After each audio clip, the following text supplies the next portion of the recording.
গত মঙ্গলবার দুবাই বন্দরে কুয়েতি তেলবাহী ট্যাঙ্কার আল সালামিতে ড্রোন হামলার খবর আন্তর্জাতিক সংবাদে ছড়িয়ে পড়ে। ইরানি ড্রোন থেকে ছোড়াগোলায় আগুন ধরে যায়, তবে দ্রুত নিয়ন্ত্রণে আনা সম্ভব হয়।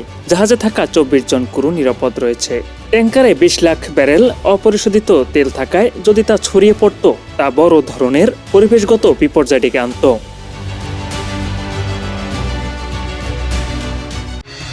ঘরে বা ইন্ডাস্ট্রিতে মেগনা স্টার কেবলস, বিশুদ্ধ কপারের নিরাপদ কেবলস, আপনার নিরাপত্তার সঙ্গী।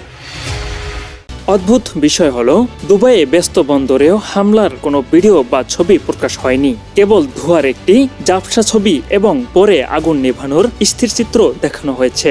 সংযুক্ত আরব আমিরাতে তথ্য ও ছবি প্রকাশের কঠোর সেন্সরশিপ রয়েছে। সামাজিক মাধ্যমে ছবি প্রকাশ করলে জরিমানা অথবা জেলের শাস্তির ঝুঁকি থাকে। HPL UPVC pipe and fittings, শক্ত, মজবুত ও দীর্ঘস্থায়ী, এক পাইপে জীবন পার। নিরাপত্তা বাহিনী সাধারণ মানুষ থেকে ধনাঢ্য বিনিয়োগকারী ফোন তল্লাশি করছেন। সাংবাদিকরা জানান, খবর প্রকাশে প্রচণ্ড চাপ রয়েছে। আন্তর্জাতিক পর্যবেক্ষকরা মনে করছেন, দুবাইয়ের বিলাসবহুল ভাবমূর্তির আড়ালে ভয়ের সংস্কৃতি বেড়ে গেছে।